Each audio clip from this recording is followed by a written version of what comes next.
हाँ जी बच्चों, सत श्री अकाल। जमात तीसरी, विशा गणित, विशा पंजाबी, पाठ नंबर तीसरा। पाठ का नाम है दोस्ती।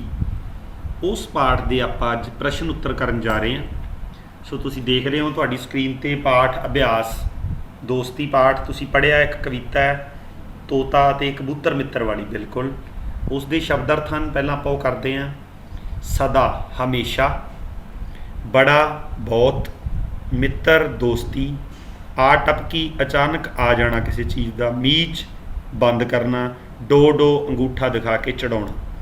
ये आप पहला भी पढ़िया सी इसनूं। उस तो बाद है बच्चों ठीक वाकां अगे सही का निशान अते गलत वाकां अगे गलत का निशान लगाओ। सो इसका पहला है, देख रहे हो तुसीं प्रश्न, तोते ते कबूतर विच बहुत प्यार सी। बिल्कुल ठीक है, ठीक का निशान लावांगे। दूसरा है तोते ते कबूतर, तोता ते कबूतर एक दूजे दे काम नहीं आउंदे सन। गलत है, आउंदे सन काम बच्चों। तीसरा है बिल्ली ने कबूतर नूं खा लिया, नहीं खादा सी। की करिया सी उन्होंने? उड़ गए सी, टाली ते बैठ गए सी जाके। तोता ते कबूतर उड़ के निंम ते बैठ गए, नहीं, जिस तरह मैं दस्या बैठ गए टाली ते जा, टाली ते बैठ गए सन, इस करके भी गलत है। उस तो अगला है बच्चों तीसरा प्रश्न, हेठ लिखे प्रश्नों के उत्तर लिखो। ऊड़ा प्रश्न है, तोते अते कबूतर का आपसी रिश्ता की सी? तुहानूं भी पता है दोवें की सन बच्चों? मित्र। सो प्रश्न आप लिखांगे, तोता अते कबूतर दोवें मित्र सन। ऐड़ा है बच्चों, तोते ने कबूतर नूं की नसीहत दिती? तोते ने कबूतर नूं बिल्ली दे आउण ते अखां ना मीचण दी नसीहत दिती। की क्या सी उन्हें? तोता कहता सी कबूतर नूं कि अखां ना मीच ली बिल्ली दे आउण ते, यही क्या सी ना बच्चों। उस तो अगला है ईड़ी, बिल्ली दे आउण ते तोता अते कबूतर उड़ के कित्थे बैठ जाते हैं? कित्थे बैठ जाते हैं बच्चों? टाली ते। सो प्रश्न का उत्तर लिखांगे, बिल्ली दे आउण ते तोता अते कबूतर उड़ के टाली उत्ते बैठ जाते हैं। अगला प्रश्न है बच्चों सस्सा, तोता ते कबूतर बिल्ली नूं की कह के चढ़ाउण लगे? तोता अते कबूतर बिल्ली नूं डो डो कह के चढ़ाउण लगे। की कह रहे सी वो? डो डो डो डो। बिल्कुल ठीक है बच्चों। चौथा प्रश्न है, दस्से अनुसार शब्दां नूं मिलाओ। देखो एक शब्द नूं दूसरे नाल मिला रखा है, मतलब एक का अर्थ ही अगे दिता होया है। जिस तरह एक ब्लैक कलर च मिलिया होया देख रहे हो, ये तुहाडी किताब च भी इस तरह ही मिलिया होया है। मित्र दोस्त, सदा हमेशा, वीर की हुंदा बच्चों? भरा, मीच बंद, बड़ा बहुत ज़्यादा। ठीक है बच्चों। सो इस तरह ये तुहाडी बुक दे अंदर मिलान करने वाला है, शब्दां नूं उन्हां दे अर्थां नाल मिलाउणा है। अगला है बच्चों समझो ते लिखो। तोता तोती, इहदा मतलब लिंग बदलो करया है बच्चों। लिंग की हुंदे है कि जिस तरह एक स्त्रीलिंग पुलिंग, पुलिंग का स्त्रीलिंग, मतलब एक पुरुष जाति नाल संबंध रखता है, एक स्त्री जाति नाल संबंध रखता है। सो इस तरीके नाल आपां की कहंदे हैं उन्हां नूं? स्त्री अते पुरुष। इसे तरीके हर एक कैटागरी है, जिस तरह तोता पुरुष जाति नाल संबंध रखता है, तोती स्त्री जाति नाल। सो तोते नूं की कहा जाऊगा? पुलिंग, ते तोती नूं स्त्रीलिंग। कबूतर का की होगा बच्चों? कबूतरी। घोड़ा घोड़ी, बिल्ला बिल्ली। इस तरह होर भी बहुत सारे जिहड़े तुसीं कर सकते हो। ठीक है बच्चों। उस तो अगे सुंदर करके लिखो।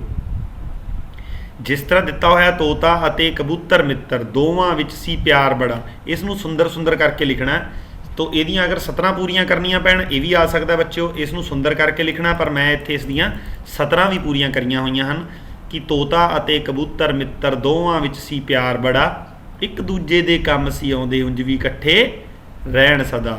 सो इसनूं तुसीं साफ साफ लिखना है। अगे है बच्चों रचनात्मक कार्य। इस दे अंदर जो ऊड़ा है वो है अपने मित्र या सहेली बारे 5 सतरां लिखो। अपने मित्र या सहेली बारे 5 सतरां किस तरह लिखनियां हैं? देखो जिहड़ा मित्र है अगर वो लिख रहा है और एक सहेली लिख रही है अपनी सहेली बारे, दोनों का फर्क होगा। की होगा? देखो इत्थे मैं पहला जिहड़ा लिखिया, पहली लाइन में लिखी है, मेरे मित्र ਜਾਂ ਮੈਂ हैश स्लैश पा के लिखा मेरी सहेली का ਨਾਂ डैश है, मतलब मेरे मित्र। अगर तो मुंडे हैं वो की लिखणगे मेरे मित्र का ਨਾਂ कुछ भी मनजोत सिंह है या जिहड़ा भी तुहाडा मित्र है वो लिखोगे। अगर एक लड़की लिख रही है वो लिखेगी मेरी सहेली का ਨਾਂ सुनीता है या मेरी सहेली का ਨਾਂ मनजीत कौर है। दूसरा है बच्चों वो तीजी जमात विच पढ़ता है या मैं लिखा पढ़ती है, ठीक है।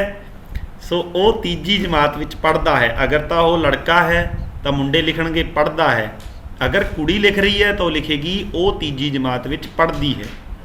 तीसरा दोनों वास्ते कॉमन है, वो पढ़ाई विच बहुत हुशियार है, वो चाहे मुंडा है चाहे वो कुड़ी है। उस तो बाद है बच्चों चौथा जिस दे विच है वो सब दी पढ़ाई विच मदद करता है या करती है, ठीक है। सो वो सब दी पढ़ाई विच मदद करता है, जिहड़े मुंडे हैं वो लिखणगे करता है, जिहड़ियां कुड़ियां हैं वो लिखणगियां करती है। पंजवां है मैनू अपने मित्र उत्ते माण है, मुंडे लिखणगे मैनू अपने मित्र उत्ते माण है, कुड़ियां लिखणगियां मैनू अपनी सहेली उत्ते माण है। सो इस तरीके नाल तुसीं बच्चों मेरा मित्र या मेरी सहेली दियां 5 सतरां लिखणियां हैं। अपने मनपसंद पंछियां दे नाम तुसीं देख रहे हो, आपदे मनपसंद पंछियां दे लिखणे हैं, मैं आपदे मनपसंद दे लिखे हैं। पहला है कां, चिड़ी, घुग्गी, मोर, कबूतर ਅਤੇ तोता। 2 पंछी तो इस कविता ਦੇ ਵਿੱਚ ਆਏ ਹਨ ਬੱਚਿਓ, ਤੋਤਾ ਅਤੇ ਕਬੂਤਰ। ਬਾਕੀ ਪੰਛੀ ਆਪਾਂ ਆਪਦੇ ਕੋਲੋਂ ਲਿਖਣੇ ਹਨ, ਠੀਕ ਹੈ।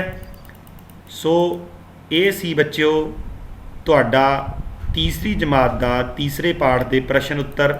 ਇਸ ਕਵਿਤਾ ਨੂੰ ਤੁਸੀਂ ਜ਼ਬਾਨੀ ਯਾਦ ਕਰਨਾ ਹੈ ਔਰ ਇਸ ਦੇ ਵਿੱਚ ਇੱਕ ਬਹੁਤ ਵਧੀਆ ਗੱਲ ਦਾ ਸੰਦੇਸ਼ ਦਿੱਤਾ ਗਿਆ, ਉਹ ਦੱਸਾਂਗੇ। ਵਿਦਿਆਰਥੀਆਂ ਨੂੰ ਪ੍ਰੇਰਿਤ ਕੀਤਾ ਜਾਵੇ ਕਿ ਉਹ ਆਸ-ਪਾਸ ਦੇ ਪੰਛੀਆਂ ਨੂੰ ਪਾਣੀ ਤੇ ਚੋਗਾ ਪਾਉਣ। ਸੋ ਬੱਚਿਓ ਇਸ ਗਰਮੀ ਦੇ ਮੌਸਮ 'ਚ ਪੰਛੀਆਂ ਨੂੰ ਪਾਣੀ ਦੀ ਘਾਟ ਹੋ ਜਾਂਦੀ ਹੈ, ਇਸ ਕਰਕੇ ਆਪਾਂ ਨੂੰ ਚਾਹੀਦਾ ਹੈ ਆਪਣੇ ਘਰਾਂ ਦੇ ਬਾਹਰ, ਆਪਣੇ ਘਰਾਂ ਦੀਆਂ ਛੱਤਾਂ ਦੇ ਉੱਪਰ ਆਪਦੇ ਮੰਮੀ ਪਾਪਾ ਦੀ ਹੈਲਪ ਨਾਲ, ਤੁਸੀਂ ਛੱਤਾਂ ਦੇ ਉੱਪਰ ਜਾ ਕੇ ਨਹੀਂ ਰੱਖਣਾ, ਕਿਸੇ ਵੀ ਬਰਤਨ 'ਚ, ਕਿਸੇ ਪਲਾਸਟਿਕ ਦੇ ਭਾਂਡੇ 'ਚ, ਮਿੱਟੀ ਦੇ ਭਾਂਡੇ 'ਚ ਪਾਣੀ ਪਾ ਕੇ ਜ਼ਰੂਰ ਰੱਖੀਏ ਤਾਂ ਜੋ ਪਿਆਸੇ ਪੰਛੀ ਉਸ ਤੋਂ ਪਾਣੀ ਪੀ ਸਕਣ।